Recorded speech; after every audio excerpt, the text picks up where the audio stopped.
श्रोतेहो, ज्येष्ठ अभिनेते जयंत सावरकर यांची दिग्दर्शक मंगेश कदम यांनी घेतलेली मुलाखत आता आपण ऐकूया. नका मासाहेब, असा अश्रूंचा पूर ओतून या चाकराच्या काळजाचं पाणी पाणी करू नका. मनाचा दगड करून या लेकराच्या पाठीशी उभ्या राहाल तर शिरक्यांच्या खुनशी कट्यारीचे घाव या एकट्या छातीवर झेलून धरीन. राजांच्या सलामती खातर पंचप्राणांचा तट उभारीन. काय लागेल ते करीन, पण आपल्यासारख्या राजलक्ष्मीच्या कुंकवातला उगवत्या सूर्यबिंबाचा उल्हास अखंड राखीन. म्हणे सुटत नाही, एकदा घेतली की म्हणे सुटत नाही, आणि तेवढ्यावरून म्हणे दारू वाईट. भगीरथ, दारूविषयी बाष्कळ बडबड करणाऱ्यांपैकी पुष्कळांना दारू ही काय चीज आहे हेच मुळात माहीत नाही. मी म्हणतो आपण असं गृहीत धरून चालू की एकदा घेतली की सुटत नाही, पण तेवढ्यावरून दारू वाईट कशी काय ठरते? भगीरथ, तुम्ही विश्वविद्यालयाचे पदवीधर आहात. 4 दिवस परीक्षा देऊन एकदाच पदवी मिळवता, पण ती जन्माची चिकटते खरी. अरे म्हणून कोणी पदव्या घ्यायचं टाकलंय का?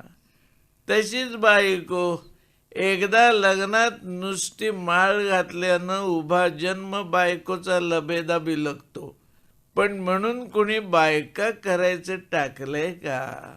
मग पदवी वाईट नाही, बायको वाईट नाही, आणि दारूच तेवढी वाईट का? घ्या.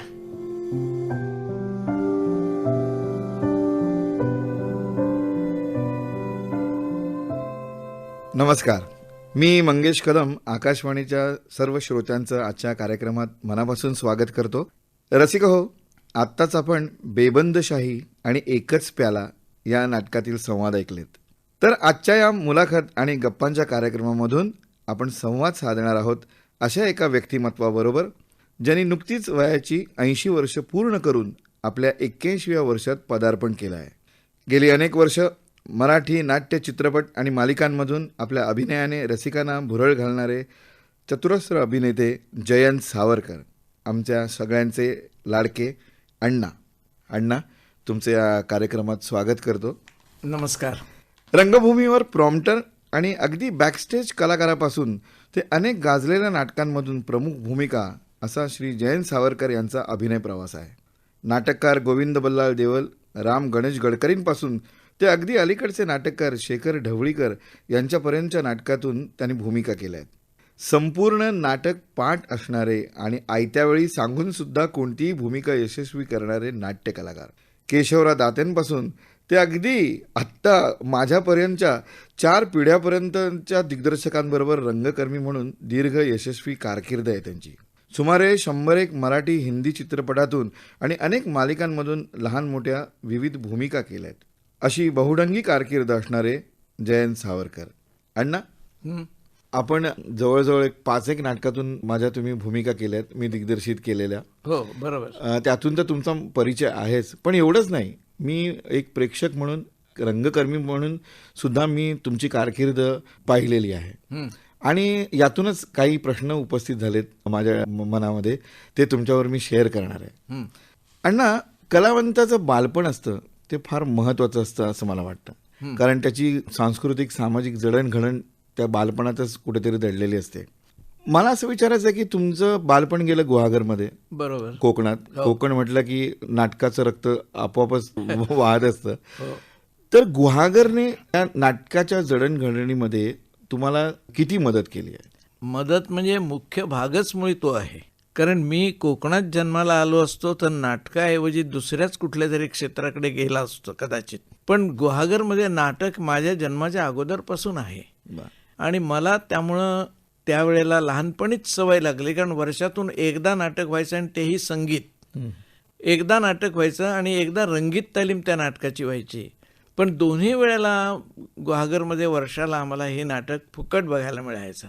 मी माझ्या वयाच्या 4थ्या वर्षापासून नाटकं बघत आलो आहे, आणि त्यावेळी बघितलेल्या नाटकांचा बराचसा परिणाम जो माझ्यावर झाला तो माझ्या अजून मनामध्ये कायम आहे. म्हणजे दृश्य मला डोळ्यासमोर दिसतात, ती माणसं दिसतात, आणि त्यांचं त्यावेळचं मला जाणवलेलं मोठेपण हे अजूनही मला भावतं. आणि असं वाटतं असं आपल्याला येईल का, ही माझी अजून आमच्या ग्वागरच्या नाटकांच्या बद्दल भावना आहे. एक विद्याहरण मला इतक्या प्रामुख्यानं आठवत आहे की त्याच्यामध्ये एक शंकर पटवर्धन नावाचे गृहस्थ कचाची भूमिका करायचे. ही मुंबईची मंडळी ग्वागरमध्ये येणार असं जाहीर झाल्यापासून आमच्याकडे ग्वागरमध्ये ते जाईपर्यंत म्हणजे साधारण 10 ते 12 दिवसाचा काळ असायचा. इतका उत्साहित करून जायचा सगळ्यांना, जी काय 50-50-100 घरं होती नाटकं बघणारी किंवा गावातली, त्या प्रत्येक घरात इतका उत्साह असायचा की आज संध्याकाळी देवळात जायचं आहे, तालीम बघायला जायचं आहे, अमक्या दिवशी रंगीत तालीम आहे, शंकर पटवर्धन आले बरं का, तो अमुक अमुक, तो आपीचा नाण्या तो पण आला बरं का, तो यावेळेला काम करणार. ही सगळी चर्चा सतत सुरू राहायची आणि काहीतरी घरातलंच आपल्या कार्य आहे अशा समजुतीनं सगळे ग्वागरकर जमा व्हायचे. त्या विद्याहरण नाटकातला एक मला प्रवेश असा आठवतो की शुक्राचार्य देवयानीला मद्याचा पेला घ्यायची सांगतो, तिला विनंती करतो आणि सांगतो की नाही, बापाची आज्ञा म्हणून तरी तू हे मद्यप्राशन केलंच पाहिजेस, कारण ती दैत्यांची त्यावेळची पद्धत होती, संस्कृती होती. आणि कच हा विद्येचं हरण करण्यासाठी, संजीवनी विद्या मिळवण्यासाठी तो इंद्राचा मुलगा तो शुक्राचार्याकडे शिष्य म्हणून शिकायला आलेला आहे. आणि तो हे जेव्हा बघतो, दरबारात सगळे बसलेले आहेत आणि देवयानीच्या हातात मद्याचा पेला आहे आणि तो पहिली एंट्री ज्या जोशात ते शंकरराव पटवर्धन घ्यायचे आणि एकदम ओरडायचे, देवयानी टाक तो पेला खाली, असं म्हटल्याबरोबर देवयानीच्या हातातून तो पेला पडायचा. तो सुद्धा इतका नैसर्गिक पडायचा, तिने टाकलाय असं कधी वाटलं नाही. क्या बात. घाबरून, अरे आपल्याला प्रिय असलेल्या व्यक्तीनं आपल्याला मद्याचा पेला फेकून द्यायला सांगितलाय, तो आपण टाकलाच पाहिजे. हे सगळं कसं वर्किंग त्यांचं होत असेल हे मला शब्दात सांगता येणार नाही, पण मला ते दिसलेलं आहे, मी बघितलं आहे.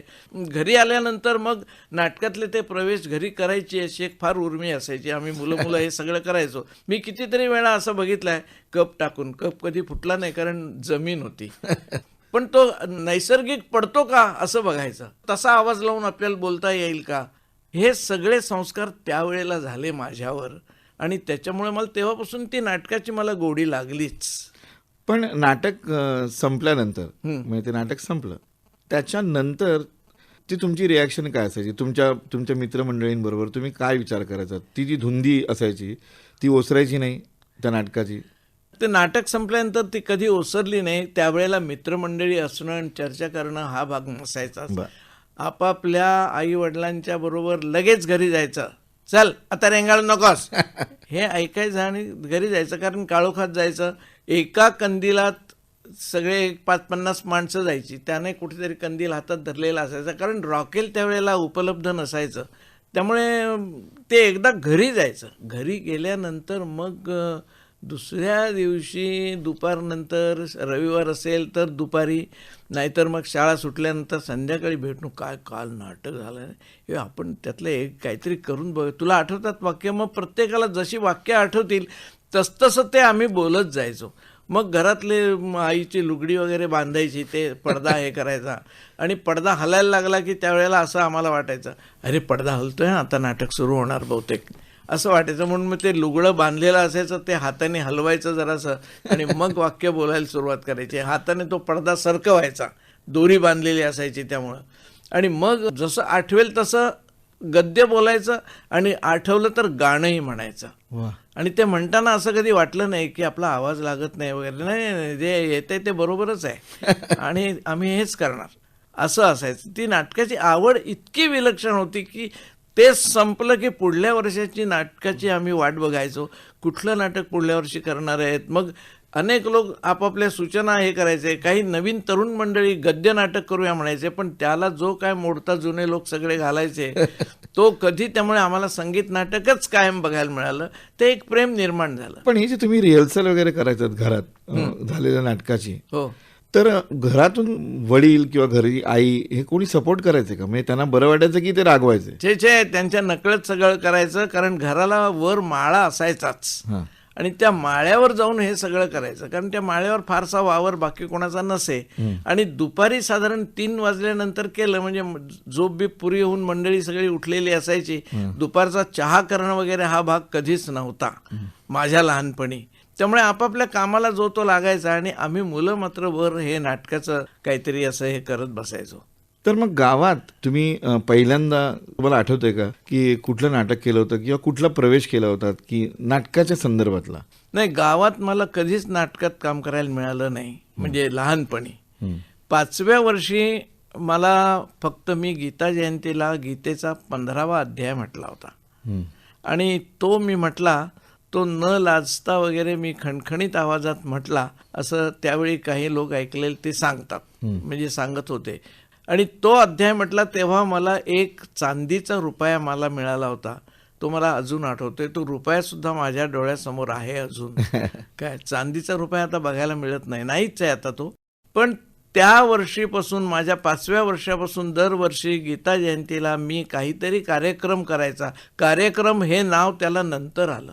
गीता जयंती आहे तेव्हा भगवद्गीतेतला एक तरी अध्याय म्हटलाच पाहिजे असा एक शिरस्ता पडला. आणि मग ते काम मी मुंबईला येईपर्यंत मग ते माझ्याकडेच होतं. 1 वर्ष मग मला हिंदीतून भाषण करायला लावलं. त्याचं महत्त्व मला त्यावेळेला कळलं नाही, पण त्यावेळेला आमच्या गावातल्या माझ्या गुरूंनी मला ते हिंदी भाषण जेव्हा 10 ओळी शिकवलं तेव्हा माझ्यापेक्षा त्यांचं कौतुक अधिक झालं की आपल्या गावात एक हिंदी जाणणारा माणूस आहे ज्याने या मुलाला 10 वाक्य हिंदीत लिहून दिली आणि बोलायला लावलं.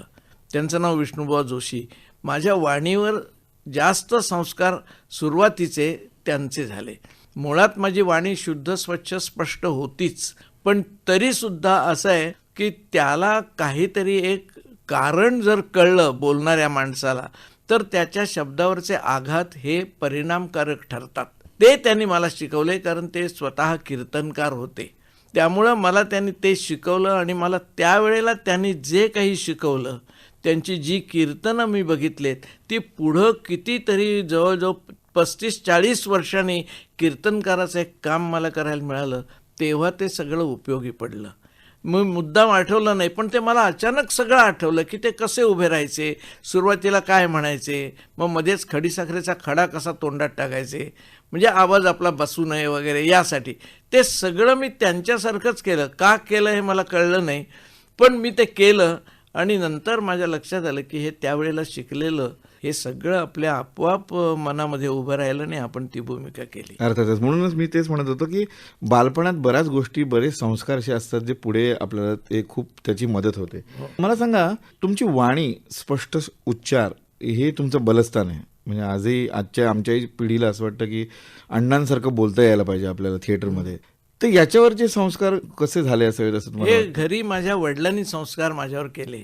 ते काही ठराविक शब्द आम्हाला म्हणायला लावायचे. त्यातला एक प्रायश्चित्त हा शब्द, दृष्टद्युम्न हा शब्द आणि महाभारत आणि पांडव प्रताप यातली बरीचशी जी दुर्योधन, धर्मराज त्याला सुयोधन म्हणायचा, पण दुर्योधन म्हणजे त्या रफाराचा उच्चार कसा करायचा, त्यावेळेला जीभ तुमची कुठे चिकटते, टाळ्याला चिकटते, दातांच्या मागे कचटत प, ह्या 12 खड्या, त्या 12 खड्या म्हणताना प हा ओठावर अवलंबून असतो, प फ ब म, असं त्यांनी आम्हाला शिकवलं. आणि मला त्यांनी हे विशेष करून शिकवलं, कारण माझी मूळतः वाणी माझ्या इतर भावंडांपेक्षा सुद्धा जास्त स्वच्छ आणि स्पष्ट होती. म्हणून त्यांनी मला विशेष हे माझ्यावर त्यांनी संस्कार जास्त केले. ते स्वतः पहाटेचे श्लोक म्हणायचे. ते श्लोक ऐकून ऐकून सुद्धा आम्हाला ते कळायचं की ते असेच का म्हटले पाहिजेत. म्हणजे एक ते श्लोक म्हणायचे, मला तो अजून आठवतो. उठी गोपालजी जाई धेनूकडे, पाहती सवंगडे वाट तुझी, उठी पुरुषोत्तमा वाट पाहे रमा, दाबी मुखचंद्रमा सकाळी कांचे. आता हे श्लोक नुसतंच मराठी बोलायला नाही तर जनरल वातावरणाचा सुद्धा एक परिणाम आमच्यावर व्हायचा. सकाळी उठताना प्रसन्न मनानं उठून बाहेर यायचं, उठायचं लवकरच असायचं, त्यामुळे तोही काही प्रश्न नव्हता. पण सूर्योदयाला लवकर उठून बाहेर यायचं आणि भोवताली गार्डन असायची, बाग असायची, पोफळींच्या बागा, नारळाच्या बागा ह्या असायच्या, आंब्याची झाडं असायची. त्यामुळे ते सगळं हिरवंगार रान आणि हा सूर्योदय आणि हे सगळं बघताना आपोआपच मन उल्हसित व्हायचं. मुद्दाम करायला कधी लागलं नाही आम्हाला. बरं, तिथून मग तुम्ही मुंबईत कधी आलात, म्हणजे आणि काय निमित्ताने आलात? मुंबईत मी शिक्षणासाठी आलो. बरं. मी शाळेमध्ये हुशार विद्यार्थी होतो गुहागरला असताना. तेव्हा मी तसाच पुढे राहीन अशी एक वडिलांना खात्री झाली होती माझ्याबद्दल. तेव्हा ते माझ्या मोठ्या भावाला म्हणाले की हा तुझ्यासारखाच हुशार आहे, तेव्हा याला मुंबईला घेऊन जा आणि ह्याला शिकव. म्हणून मला मुंबईला आणलं. 44 साली मी मुंबईला आलो बर. आणि मग तिथून पुढं कायम मुंबईच. मुंबईला कुठे तुम्ही आलात? मी आलो गिरगावात. अरे वा. गिरगाव म्हणजे त्यावेळेला सर्व परिस्थितीनं गांजलेलं नाही, पण मध्यमवर्गीय ज्याला म्हणतात वर्ग, अशाच वर्गातले जास्त लोक गिरगावात राहायचे. काय म्हणजे खाऊन पिऊन सुखी असायचे, पण त्यांच्या चेहऱ्यावर किंवा कपड्यावर किंवा चालण्या बोलण्यावर दिसायचं नाही की याच्या खिशात 5-10 रुपये आहेत. ते दिसायचं नाही कधी, पण असायचे. असे सुखासमाधानात नांदणारे लोक होते त्यावेळेला. आणि मला असं आठवतं की गिरगावात त्यावेळी मुंबई मराठी साहित्य संघ कार्यरत होती नाट्यविषयक. हो. तर त्यांच्याबरोबर किंवा त्या तिकडच्या ॲक्टिव्हिटीशी तुमचा संबंध कसा काय आला? ॲक्च्युअली मुंबई मराठी साहित्य संघाची इमारत आत्ता जिथे आहे ती माझ्या हयातीतच ती जागा मुंबई मराठी साहित्य संघाचे डॉक्टर भालेराव यांनी विकत घेतली. त्याच्यावरून खूप गदारोळ झाला की ही स्मशानाची जागा आहे, हे कशाला घेतली, आणि नंतर मग तिथे ते थिएटर बांधलं गेलं. हे माझ्या समोरच्या गोष्टी झालेल्या आहेत, पण मला त्यावेळेला त्यात तसं काही कळत नव्हतं, कारण माझा विद्यार्थी दशा माझी होती त्यावेळेला. मी SSCला असताना आमच्या शाळेत सगळ्या शिक्षकांनी मिळून एक नाटक केलं होतं. तर तेव्हा मला कळलं की नाटक म्हणून काहीतरी हे करतात. बाकी आमच्या चाळीत आम्ही नाटकं बिटकं करत असो, पण त्याला इतकं थिएटर त्याला लागतं, ते त्याचा व्यवसाय असतो वगैरे, ह्या गोष्टी कधी मला माहिती नव्हत्या. म्हणजे त्या कधी डोक्यात आल्याही नाहीत. नाटक म्हणजे मनोरंजन, त्याला तिकीट बिकीट काही नाही, ते फुकट बघण्याचीच कला, एवढंच फक्त एक डोक्यामध्ये होतं. आणि गणपती उत्सवात आम्हाला ते नाटकं करायला मिळायची चाळीत. त्यामुळे तिथे ते चाळीमध्ये माझी आणखी ती एक आवड थोडीशी जोपासली गेली. मुंबईत तुम्ही शिक्षणासाठी आलात असं म्हणालात, पण मग नाटकाकडे कसं काय खेचला गेलात, म्हणजे कसं वळलात? काय झालं, मी चाळीत असताना आमच्या गणेशोत्सव मंडळात मी हिरिरीनं मी भाग घ्यायचो. त्यामुळे मांडव म्हणजे मंडपी बांधण्यापासून तो आम्ही अगदी तो चौक मोठा, एक 100 माणसं बसतील असा मोठा चौक, तो पाण्याने सगळा धुवायचा वगैरे, या सगळ्या कामात मी मोठा हिरिरीने उत्साहाने मी भाग घ्यायचो. आणि मग आम्ही मुलांनी असं ठरवलं की आपण एक नाटक करायचं. म्हणून आम्ही पहिलं नाटक केलं आमच्या बिल्डिंगमध्ये गणेशोत्सवात, पाठी राखा. हे नाटक मुळात आम्ही आधी शोधाशोध असायची की स्त्री पात्र विरहित नाटक पाहिजे. कारण काय, पैसे देऊन मुलींना काम करायला बोलवायचं, मग त्या तालमीला एकच दिवस येणार, आणि मग ते काय परवडत नसे आम्हाला, कारण आम्ही काही नोकऱ्या करणारे नव्हतो आणि गणेशोत्सव मंडळ आम्हाला इतके पैसे देत नसत त्यावेळेला. आता मला माहीत नाही, पण मेकअप म्हणला आम्ही 15 रुपये फक्त देत होतो त्यावेळेला. आणि मी 9वीत असताना आम्ही ते पाठीराखा नाटक केलं. त्यात एक महत्त्वाची भूमिका पुरुषोत्तम बाळ या मुलानं केली होती. हा पुरुषोत्तम बाळ पुढं भारतीय विद्याभवनमध्ये गेला आणि गारंबीच्या बापू या नाटकाची निर्मिती त्याने केली, स्वतःची संस्था काढली. पण तो माझा शेजारी होता आणि त्या नाटकात आम्ही दोघांनी कामं केली. मी गड्याचं काम केलं होतं आणि त्याने नाटकातलं हिरोचं महत्त्वाचं काम त्याने केलं होतं. पण त्या नाटकात माझं काम आमच्या बिल्डिंगमधल्या लोकांना खूप आवडलं. त्यामुळं मी जरा 2-3 दिवस ते शर्टाला लागलेला रंग तो घेऊन मी फिरत होतो. म्हणजे 4 लोकांनी विचारावं, हे काय शर्टाला काय लागलंय? ते काल नाटक झालं ना, त्यात मी काम केलं होतं असं सांगायचं. फक्त आमच्या बहिणींनी त्यात एक काहीतरी उणीव काढलीच, काय तू गड्याचं काम केलंस पण पंचा नेसला होतास तो आचार्यासारखा होता. त्यामुळे दुटांगी नेसतो गडी हे डोक्यात नाही आलं आमच्या. म्हणजे असायचं, पण हे लक्ष ठेवायला लागतं, ते कधी ठेवायचं तेव्हा माझ्या डोक्यात नव्हतं. मग नंतर माझ्या डोक्यात आलं की आमच्या चाळीतले बरेचसे गडी अर्धी चड्डीच घालायचे. पण त्यानंतर मात्र मला चाळीतल्या नाटकात काम करायला काही दिवस तरी मिळालं नाही, जोपर्यंत शिक्षण सुरू होतं. कारण मग ते पाठीराखा नाटक झाल्यानंतर घरी एक दिवस सांगितलं की आता झालं, गणपती उत्सव संपला, आता ते शिमगा गेल्यावर कवित्व तुमचं नको आहे, तेव्हा आता अभ्यासाला लागा.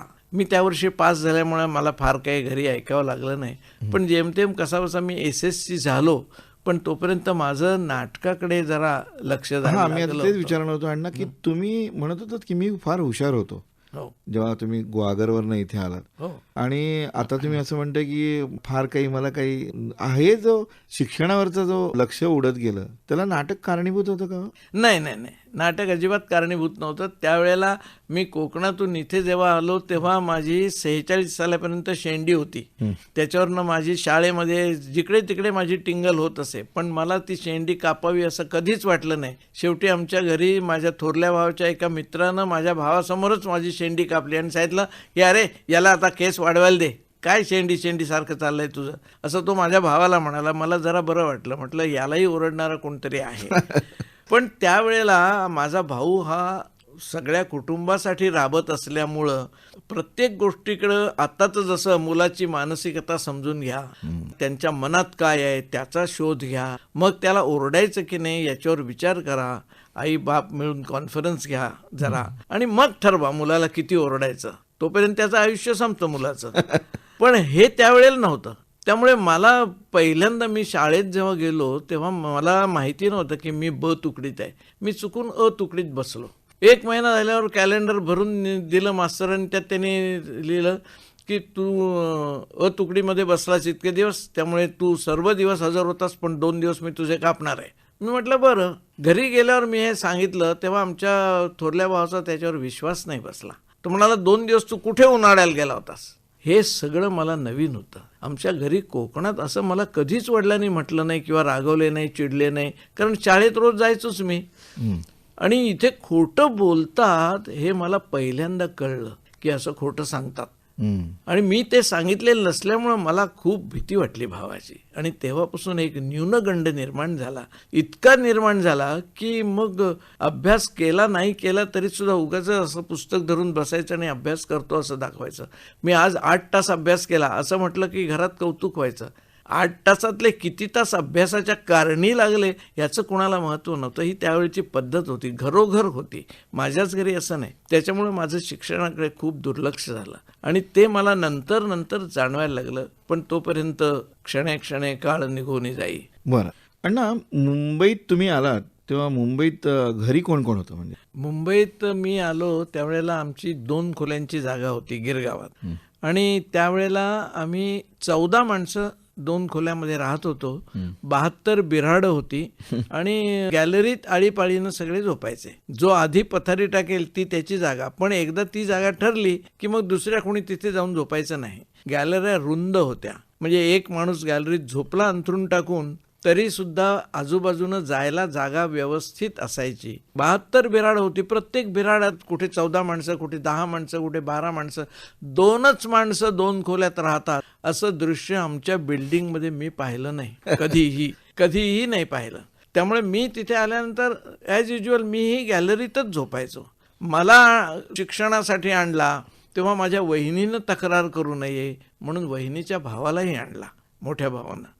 माझा मोठा भाऊ अनाथ विद्यार्थीगृहामध्ये राहून शिकला आणि त्याच्यानंतर तो हुशार असल्यामुळं अनाथ विद्यार्थीगृहानं त्याला परदेशात पाठवायचं ठरवलं, पण कुटुंबासाठी म्हणून त्याने नाही सांगितलं आणि तो इथेच राहिला. आणि त्याने मग आमचं 21 माणसांचं कुटुंब होतं. आता लोकांना ऐकलं तर हसायला येईल, पण माझा आमच्या घरातला 19वा नंबर आहे भावंडामध्ये.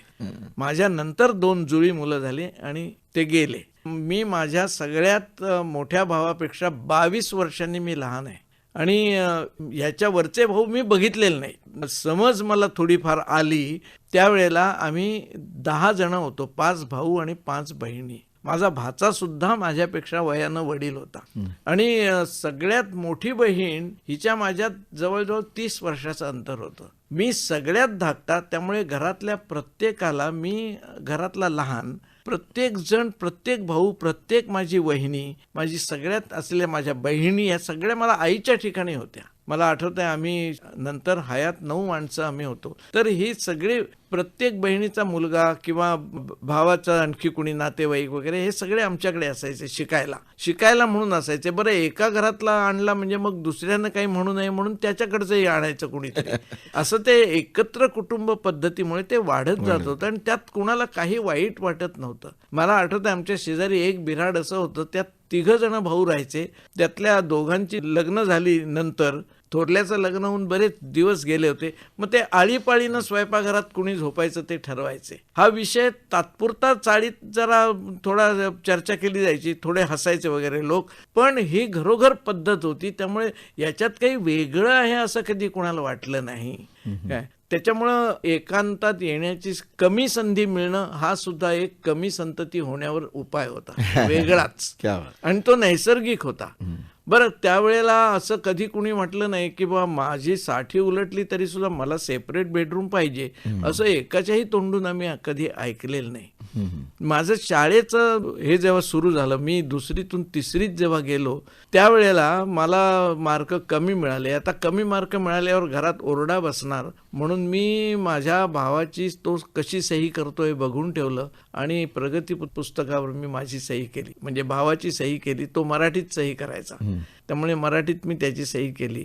4-6 महिने गेले, 6वी झाली तेव्हा भाऊ म्हणाला, काय रे तुझं वार्षिक परीक्षेचंही मी प्रगती पुस्तक नाही पाहिलं, 6वी तुझी होऊन गेली 3रीची तरी नाही दाखवलंस. मी म्हटलं मी दाखवलं होतं तुला, तू सही केली आहेस, असं मी खुशाल ठोकून दिलं आणि त्याला दाखवलं. त्याला शंका आली जरा, पण तो काही बोलला नाही. नंतर त्याने पुन्हा आणखी 2-3 महिने 9वी परीक्षा झाल्यानंतर मला विचारलं की तुझं प्रगती पुस्तक कुठं आहे. मी दाखवलं. तो म्हणला ही सही माझी नाही आहे. आणि त्या दिवशी मला जो काही मला मार खावा लागला त्याच्यानंतर माझ्या मनात आणखी भीती बसली. घरातली कुठली आपल्या मनातली गोष्ट घरात कोणाजवळ तरी बोलून दाखवावी हे धाडस माझ्यातलं सगळं संपलं. बरं, त्यात झालं काय, आमच्या शाळेमध्ये शाळेसमोर चणेवाला बसायचा एक, त्याच्याकडे बरीचशी मुलं जाऊन चणे खायची. 5 पैशाला आम्हाला एक पुडी चण्याची मिळायची, चणे किंवा खारे शेंगदाणे वगैरे. मलाही वाटायचं की आपण काहीतरी खावं. मला आठवत आहे, मी त्याच्या त्या भरलेल्या घमेल्यातून खाली सांडलेले चणे मी गोळा करून खायचो. म्हणजे मोह कसा माझ्यावर पगडा त्याचा टाकत गेला त्याचं ते उदाहरण. मग मी हळूहळू घरात कुठेतरी 5 पैसे 1 आणा, त्यावेळेला 1 आण्याचं नाणं होतं, तर ते पडलेले दिसले की ते उचलायचे. असं माझं सुरू झालं. मग घरात थोडंसं हे झालं, अरे इथे मी आत्ता मगाशी 2 आणे ठेवले होते, कुठे गेले, तू बघितलेस का. नाही, मी नाही बघितले. मग आमची मोठी बहीण होती, तिने एक दिवस माझे खिसे तपासले आणि तिला त्याच्यात 1 आणा सापडला. ती म्हणली हा कुठून आला. इथून ती सुरुवात झाली माझी लपवाछपवीला, आणखी सुरुवात झाली ती. मग पुढं 9वीत मी गेलो तेव्हा ते पुष्कळसं कमी झालं. म्हणजे असं झालं की भाऊ माझा 3-3 नोकऱ्या करायचा. पहाटे 5:30ला जायचा, गिरगावातल्या बऱ्याचशा कापडवाल्यांच्या दुकानात जाऊन त्यांची पुस्तकं लिहायची, कीर्द खतावणी हे लिहायचं. नंतर मग ऑफिसला जायचा, संध्याकाळी आणखी एखाद्या कंपनीत जायचा. असं तो 3-3, 4-4 नोकऱ्या करायचा, कारण एवढ्या लोकांचा सांभाळ करायचा सोपी गोष्ट नव्हे. त्याच्यामुळं मी तो घरी असायच्या वेळेला मी बरोबर बाहेर जायचो आणि तो गेला की मी घरी यायचो, जेवायचं वगैरे आणि शाळेत जायचं. संध्याकाळी पण मी असंच करायचं. त्यामुळे त्याची माझी गाठ तशी पडत नसे, एक सुट्टीचा दिवस सोडला तर. त्याच्यानंतर मग SSCच्या वेळेला सुद्धा मी नाईट लॉजिंगला म्हणून शाळेत गेलो. पण आमचे उद्योग खूपच वेगळे. मला संगतही खूप वेगळी मिळाली. अशी मिळाली संगत की सकाळी 12-20 वाजता हजेरी लावून शाळेतनं जे पाठच्या दरवाजाने बाहेर पडायचं, ते 2 सिनेमा बघून संध्याकाळी शाळेत यायचं आणि दप्तर घेऊन घरी यायचं. मग कोणाला तरी विचारायचं आज काय काय शाळेत झालं वगैरे, असं सगळं. तेव्हा मी 20 दिवसात 40 सिनेमे बघितल्याचं मला आठवत आहे. अरे बाबा. अजून तराणा नावाचं पिक्चर आलं, दिलीप कुमार आणि मधुबाला, पहिलं त्यांचं एकत्र काम. त्याचं तिकीट मी ब्लॅकने विकलेलं आहे. त्यावेळेला 1 रुपया 5 आणे म्हणजे एकदम हायेस्ट दर असायचा. 5 आणे, आणि आम्ही ज्या ठिकाणी जायचो तिथे 4 आणे तिकीट असायचं. पण हे पैसे आणायचे कुठून, तर मग पुस्तक विकायचं. मग घरी काहीतरी सांगायचं अमुक एक गाईड घ्यायला सांगितलं आहे, असं करून मग ते गाईडचे पैसे यायचे, त्यानं पुन्हा एक पुस्तक जुनं आणायचं. असे खूप जे अनन्वित म्हणता येईल आपल्याला असे अनेक उद्योग माझ्या हातून त्यावेळेला घडले विद्यार्थी दशेत, जे सर्वसाधारण संगतीवर जर लक्ष नसेल पालकांचं तर कसे मुलं वेगळ्या वाटेला जातात, वाह्यात होतात. आता मागे वळून बघितलं की वाटतं की हे आपलं नशीब म्हणून आपण या सगळ्यातून बाहेर पडलो. पण ज्या कारणासाठी आपल्याला शिक्षणासाठी वडिलांनी आपल्याला मोठ्या भावाकडे पाठवलं आणि एकीकडे हे असं सगळं होत असताना तुम्हाला असं गिल्टी नाही का वाटायचं की आपण काय कशासाठी आलोय आणि आपण काय करतोय, याची जाणीव कधी झाली, बोच कधी वाटली? हो, सतत वाटायची. पण घरात बोलायचं धाडस मला होत नसे अभ्यास या विषयावर. बरोबर. कारण हे चोराठी धंदे जे असतात ना ते फार त्रासदायक ठरतात. सगळं जगणंच तुमचं एकदम वेगळं करून टाकतात, की ज्यातून बाहेरच्या मुलांची संगत सोडवत नाही आणि त्या बाहेरच्या मुलांच्या संगतीत एकदा तुम्ही सापडलात की मग तुम्ही नाही गेलात तर ते घरी येतात. अच्छा, आणि हे करत असताना तुम्ही सिनेमा तुम्ही आता म्हणालात की ब्लॅक केलं वगैरे, म्हणजे सिनेमा बघण्याचा नाद तुम्हाला लागला. हो. तर ह्या ग्लॅमरचं तेव्हा तुम्हाला काही जाणीव होत होती का की हे अभिनय क्षेत्र किंवा असं काही खुणवत होतं का तेव्हा की का नाही? ग्लॅमरचं नाही मला वाटलं, पण मला ॲक्टिंगचं मात्र हे वाटायचं. मी दाग सिनेमातले दिलीप कुमारचे आणि ललिता पवार यांचे संवाद मी घरी एकटाच म्हणायचो. मला त्यातला पॅथॉस खूप आवडायचा. तसं सरगम नावाचा पिक्चर मी 7 वेळा पाहिला होता. राज कपूरचा डान्स तो मी करत असे. घरी कोण नसलं की एकट्याने दार लावून हळूच डान्स करायचा. पण ही आवड मला तेव्हा निर्माण झाली की असं आपल्याला केलं पाहिजे काहीतरी. आणि त्यावेळेला मी ज्योती स्टुडिओच्या तिथे बाहेर जाऊन मी बऱ्याच वेळा उभा राहायचो की आपल्याकडे कोणाचं तरी लक्ष जाईल आणि आपल्याला आत बोलावतील, ए मुला काय हवंय ये, आणि मग काहीतरी काम मिळेल. श्यामची आईमधलं श्यामचं काम मला मिळावं म्हणून मी नवयुग पिक्चर्स अत्रे साहेबांकडे मी गेलो होतो. त्यावेळेला मला कोणी आत सोडलं नाही त्यांच्याकडे. पण मी मग एक पत्र त्यांना लिहून पाठवलं की मी कसा परिस्थितीतून असा हे आहे, त्यामुळे या कामाला मी कसा योग्य आहे, असं एक मी त्यांना पत्र लिहिलं होतं. पण त्याचा काही उपयोग नाही झाला. पण श्यामची आई मी बघितलं तेव्हा मला असं वाटलं की हे असं आपल्याला काहीतरी काम मिळालं पाहिजे. पण त्यासाठी नाटक करणं गरजेचं आहे हे मॅट्रिक होईपर्यंत माझ्या कधी डोक्यात नाही आलं. त्याच्यानंतर मग मी नोकरीला, घरात भाऊ म्हणाला की तुला मार्क फार कमी आहेत मिळाले, तुला मी कॉलेजला घालणार नाही.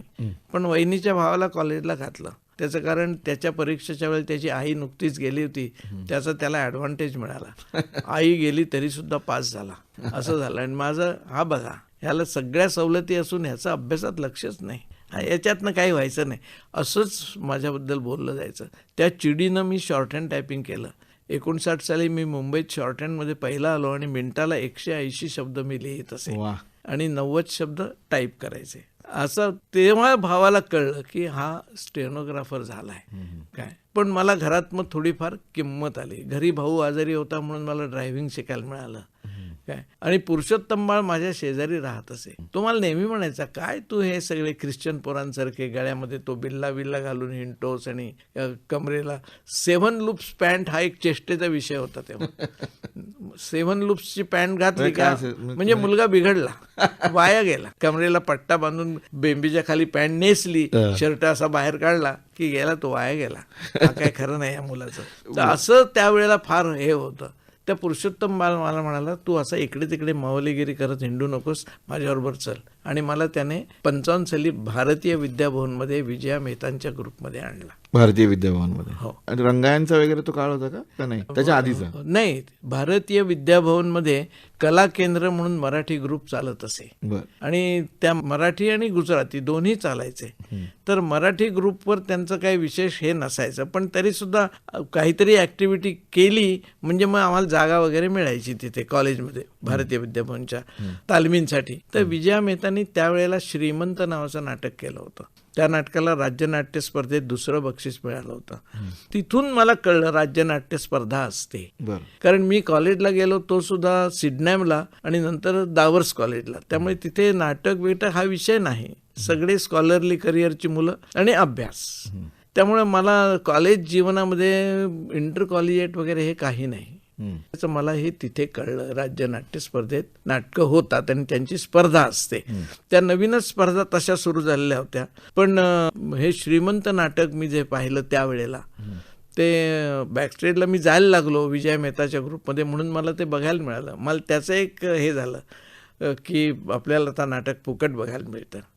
ही एक अभिमानाची गोष्ट मला झाली. आमच्या घरात तेव्हा थोडं वाटायला लागलं की हा काहीतरी करतोय, पण नाटकाला प्रोत्साहन नाही. पण आमच्या घरी नाटक पाहण्याचा प्रघात होता.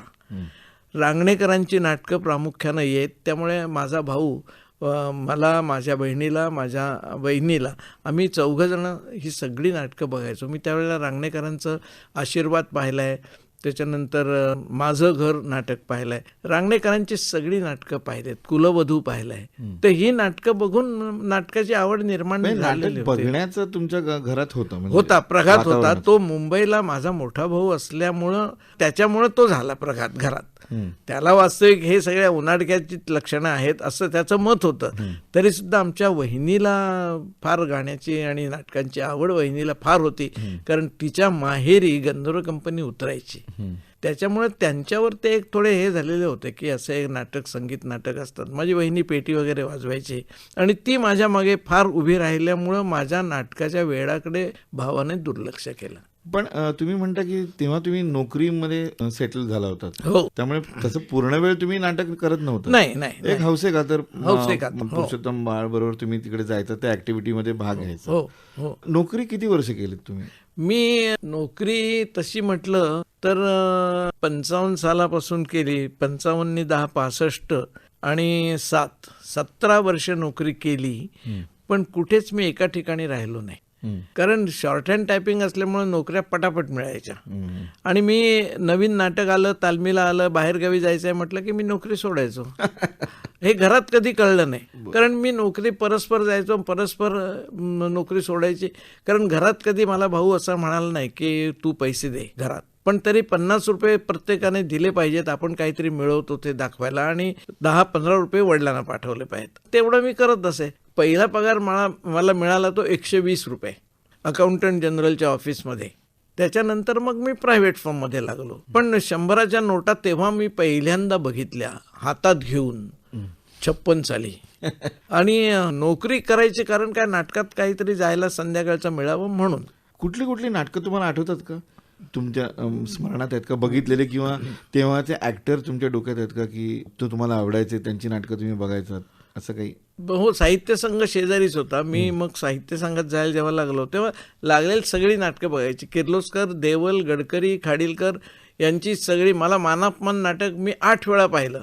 का तर त्यातलं एक दासीचं पात्र बदलतं.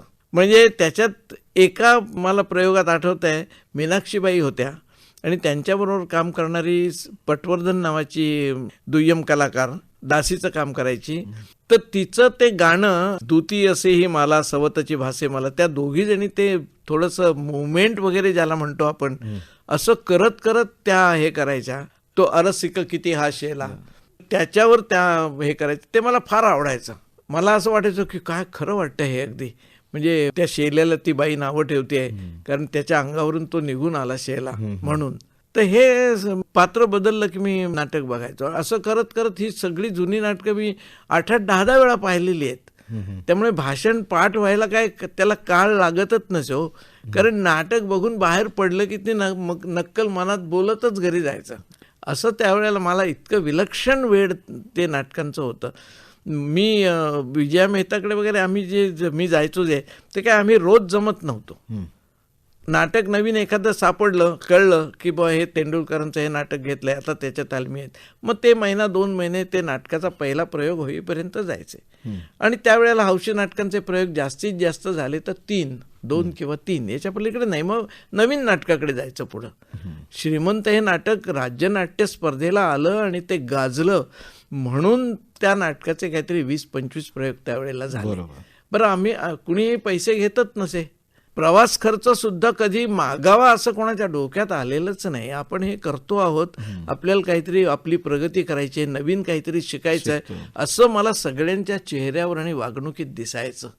तो परिणाम माझ्यावर झाला. माझ्या मनात असं कधीच नव्हतं की आपण हे नाटक शिकावं, आपण हे करत. त्याच्यामुळे मला थोडी वाचनाची गोडी लागली. मग हा नाटककार काय म्हणतो, तो नाटककार, ह्या त्यांच्या चर्चा चालायच्या आणि मी वेडा व्हायचो ते ऐकून सगळं. माणूस नावाचं बेट नाटक जेव्हा आम्ही नंतर मग ह्याच्यामध्ये 2 भाग झाले. दामू केंकरे जर्मनीला गेले होते, पण आता किती लोकांना माहिती आहे मला माहीत नाही. दामू केंकरे जर्मनीला गेले त्यावेळेला आमचा खूप लोकांचा असा समज झाला की ॲक्टर म्हणून ते गेले, पण ते मॅनेजर म्हणून गेले होते. काय दामू उत्तम तबला वाजवायचा, हेही कोणाला खूप लोकांना माहिती नाही. पण त्यावेळेला दामू जर्मनीहून आला आणि माझी आपण तिकडे आपण नंतर येणारच आहोत. त्याच्या आधी मला असं म्हणायचं की ही नोकरी चालू असताना तुम्ही ही जी नाटकं बघत होतात किंवा नाटकातले कलाकार तुम्ही किंवा नाटकं जी आणि त्याचं रसग्रहण करत होतात, एकटं करत होतात, ग्रुप बरोबर करत होतात, आपण नाटकात गेलं पाहिजे किंवा हे जे आपल्याला भुरळ घालतंय, हे जे ही चौकट जी आपल्याला भुरळ घालते, तर आपण या चौकटीत शिरलं पाहिजे असा विचार तुमच्या डोक्यात कधी आला? हा विचार आला माझ्या डोक्यात 65 सालानंतर. हं. 65 सालानंतर आणि ज्या वेळेला सम्राट सिंह नाटक आलं हं. त्यावेळेला जास्त करून. पण तोपर्यंत नोकरी करून मी नाटकात जे कामं काही करत होतो, कारण मला काही विशेष कामं तशी नव्हतीच. नाटकात काम करायचं म्हणजे मीच जाऊन चिकटायचं त्यांना आणि मग काहीतरी काम, चहाची ऑर्डर, हा मी सांगतो ना जाऊन चहा, असं करत राहिलं की तो माणूस अंगवळणी पडतो. याला सांग, तो जाऊन चहा सांगेल, आपण आपली तालीम सुरू करू, असं व्हायचं ते. आणि मग ते एक मला असं वेड लागलं की संध्याकाळ झाली की कुठे जायचं, भारतीय विद्याभवनमध्ये जायचं. ज्या वेळेला ते ग्रुप सगळे बंद झाले तेव्हा मला आठवत आहे, साहित्य संघातून चेन्नई रोड स्टेशनला जायला जो पूल आहे त्या पुलावर उभं राहून मी तेंडुलकरना असं विचारलं होतं, इतके दिवस आम्ही हे बॅकस्टेज मनापासून आम्ही करत आलो, तुम्ही आता तुमच्या मनात आलं, तुम्ही संस्था तुम्ही बंद केलीत, आम्ही कुठे जायचं, आम्हाला कुठेच जागा नाही आहे जायला. फेस व्हॅल्यू ज्याला म्हणतात ती जोपर्यंत नाही तोपर्यंत तुम्हाला कोण विचारतो. पण हे फेस व्हॅल्यूचं प्रकरण सुद्धा मला ते कळलं नव्हतं. पण मला असं तुझं 557 साली नाटक निघालं. अरविंद देशपांडे आमच्या ग्रुपमधून वासवण्याचं काम करायला गेले, विजया मेहता त्यातलं उषाचं काम करायला त्या गेल्या. असे सगळे एक एक त्याला जशी संधी मिळेल तसे तसे ते गेले. त्यांना आम्ही दोष नाही देऊ शकत, पण ते असे गेले, आम्हाला नाही जमलं, मला नाही घेतलं संघात बॅकस्टेजला. पण मी जाऊन तिथे धडकलो, घुसखोरी केली. मी तिथे जाऊन उभाच राहायचो, बसायचो, आपलं काही कारण नसेल तरी बसायचो. तालीम बघायला तिथे बाजूला जर माणूस ओपन एअर थिएटर होतं, उभं राहिलं तर कशाला कोण अडवत आहे. काय पण मग हे, अरे जा रे ते हे अमुक घेऊन ये, ह्याला पान हवंय घेऊन ये, तंबाखूची पुडी घेऊन ये. तंबाखू खाणं खूप लोक त्यावेळेला करत असत. मी ती सवय लावून घेतली स्वतःला. आणि मग तंबाखू आण, त्याची चुन्याची डबी संपले, चुना आणून दे त्याला. ही सगळी कामं मी करायला लागलो, सगळी कामं करायची, सगळ्यांचे चहाचे हे ते काही काय वाटेल ते काम सांगा, पण मला तालीम बघायला द्या, हे ते डोक्यात होतं. त्यामुळे घरी असं वाटायचं की हा काहीतरी फार महत्वाचा रोल करून येतोय. घरी कशाला काय कळतंय. जेवायला वेळेवर जायचं, पहाटे 4 वाजता 4:30ला उठून सार्वजनिक नळावर आंघोळ करायची, म्हणजे घरातल्यांची कटकट नाही की बा आंघोळीला उशिरा आला, रात्री जागरण करतो मग उशिरा येतो, नाही. 9 वाजता जेवायला बसायचं, 9 वाजता सकाळी जेवायला बसायचं. केव्हाही तुम्ही सांगा, संध्याकाळी 7:30ला जेवून घ्यायचं नाही, बाहेर पडायचं. कारण गडी हा एक महत्वाचा धागा होता घरात, कारण तो ज्या वेळेत येईल त्यावेळेत सगळ्यांचं आटपलं पाहिजे. कित्येक वेळेला माझं अंथरूण सुद्धा बाहेर टाकलेलं नसायचं, की चोरीला गेलं तर काय करायचं, मग मी लादीवर झोपायचो तसा. शेवटी लाजे काजेच तो आमचा भाऊ म्हणाला, त्याचं टाकत जा बुवा अंथरूण, एक सतरंजी आणि उशी टाका त्याला, असं हे होतं. त्यामुळे माझा घरात त्रास काही नव्हता. मला तेव्हापासून ती पहाटे उठायची, थंड पाण्याची आंघोळ करायची, कशाला अडायचं म्हणून नाही, आपल्यामुळं काही अडता कामा नाही, आपल्यामुळं काही कुठे कोणी असं म्हणता कामा नाही, हे झालं नाही ते झालं नाही, नाही काही नाही. त्याच्यामुळे मला ती सवय लागली, कुठल्याही परिस्थितीत accept life as it comes. हे मी शिकलो त्यातून, या वेळामुळं. पण माझं असं हे नव्हतं की रात्री बहु उशिरापर्यंत बसलाय कुठे, बाकीच्यांच्यावर दारू पीत बसलाय किंवा काय, हे भागच तेव्हा नव्हते.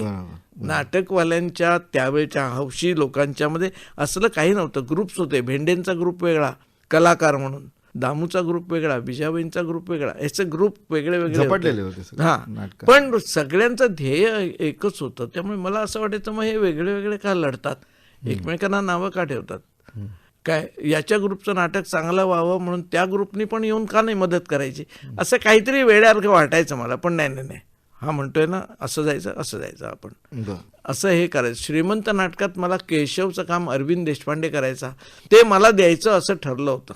ते मला द्यायचं असं ठरलं आणि त्याचे प्रयोगच नाही झाले त्या नाटकाचे. त्यामुळे ते तसंच राहिलं. ते इतकं उत्तम काम होतं, एकच एंट्री होती, फार सुंदर काम होतं. दिग्दर्शन म्हणजे काय हे मला त्याही वेळेला कधी कळलं नाही. पण आमच्या चाळीतली नाटकं मी बसवायचा. जी बाहेर बघायचं ती चाळीत बसवायचं. मग तिथे माझा रुबा बसायचा. मी फार पोरांना बोलायला आणि कुणालाही सांगायचो की तू काय फार सुंदर दिसशील बाईचा वेश केलास तर, असं म्हणून कुणाला मी स्त्री पार्टी करायला लावले आहेत. खरोखर म्हणजे मी त्यावेळेला नोकरीला लागलेल्या प्रत्येकाकडून 4-4 आणे दर महिना गोळा करायचे नाटक करण्यासाठी. त्यामुळे मला औरंगजेब म्हणत असत, जिजिया कर लावतो. पण सगळे लोक द्यायचे प्रेमानं. 40 वर्षांवर्षे इतकी नाटकं केली आहेत की बाहेर उभं राहायचं. चाळीतल्या लोकांना काय वाटायचं, हा फार मोठा हे आहे, दामू केंकरे याच्याशी बोलतो, अमुक एक नट बोलतो, म्हणजे फार महत्वाचं त्यांना वाटायचं. त्यामुळे मला चाळीतून फार प्रोत्साहन मिळालं नाटकाला. भले वाटेल ते बोलत असत, पण पैसे देत असत. आणि पैसे आम्हाला लागायचे कशाला, मुख्यतः मेकअपला. मेकअपला पैसे लागायचे. बाहेरनं बायका आणल्या काम करायला, म्हणजे त्यांना द्यायला नाईट लागायची, त्याच्यामुळं पैसे जायचे त्याच्यात. म्हणून मग मी उपाय काढला की आता चाळीतले 2-3 असं तयार करायचं की तुम्ही स्त्री पार्ट करायचा. आणि मी त्यांना ते पटवायचो की बरोबर तुम्ही फार सुंदर दिसता या ह्याच्यात. आणि बोलणं बिलणं. त्या काळात तुम्ही कुठली नाटकं करायचं तुम्ही चाळीतून जी अत्र्यांची सगळी नाटकं केली. अरे वा. साष्टांग नमस्कार, भ्रमाचा भोपळा. ज्या वेळेला भ्रमाचा भोपळामध्ये मी काम करेन का असा एकदा तुझा फोन आला होता. माझ्या पाठीमागच्या उदाहरणाप्रमाणे झालं, ते मिळालं नाहीच काम. सुधीर जोशीने केलं ते. हा, पण मला ते नंतर योग्य वाटलं की मी त्या भूमिकेला शोभलो नसतो शरीर यष्टीमुळं. जाफराबादचा जागीरदार. हा, तर अत्र्यांची सगळी नाटकं, नागेश जोशांची नाटकं, देवमाणूस, मैलाचा दगड. मैलाचा दगड तर आता कोणाला माहितीही नसेल, कॉलेजमधल्या मुलांच्यावरचं नाटक आहे ते. तर ते अशी सगळी नाटकं आम्ही करायचो. पण ती जे तुम्ही तिथे बसवायचं ती जसं बघितलेलं असेल तर त्याप्रमाणेच तुम्ही करायचं का? हो, पण मी प्रत्येकाला ते करून दाखवायचो. आता लग्नाच्या वेळी मी नाटक पाहिलंय, त्यात धुमाळ आणि नागेश जोशी हे दोघं काम करायचे. नागेश जोशीचं आता कोणाला माहितीही नसेल. ही माझी लक्ष्मी म्हणून अत्र्यांचा जो एक सिनेमा आला होता, त्यात पानवाल्याचं काम त्याने केलं होतं. आणि तो त्या टायमिंगनी त्या ह्याच्यावर भांड्यावर ते असं वाजवायचा, चुना लावायची काठी, ती इतकी उत्तम वाजवायचा. मी त्याच्यासाठी ते 3 वेळा सिनेमा बघितला. त्याची तेवढीच ॲक्शन. कुसुम देशपांडेला चित्तरंजन पुरतोच जमिनीत आणि एक पदर बाहेर राहतो, ते मला बघायचं असायचं. म्हणजे मला हे सगळं असं ऑब्झर्व करावं, बघावं असं वाटायचं. राजा परांजपेंची माझी ओळख झाली त्यावेळेला पहिला प्रश्न मी त्यांना विचारला की ऊन पाऊसमध्ये तुम्ही टेलिफोनवर खोकलात कसे. तेव्हा त्यांनी मला सांगितलं मग की मी सिगरेटचा धूर घेतला, तो आत कोंडून ठेवला आणि मग मला त्याचा उबळ आली, तेव्हा ते आम्ही पटकन त्याचं शूट केलं. असं. हा, म्हणजे तुम्ही ऑब्झर्व करत होतात ज्या ज्या काही गोष्टी आणि त्या तुमच्या मनावर असे ते बिंबत होत्या. श्रोते हो, ज्येष्ठ अभिनेते जयंत सावरकर यांची दिग्दर्शक मंगेश कदम यांनी घेतलेली मुलाखत आत्ताच आपण ऐकलीत. हा होता या मुलाखतीचा भाग पहिला. ही आकाशवाणीच्या मुंबई केंद्राची निर्मिती होती.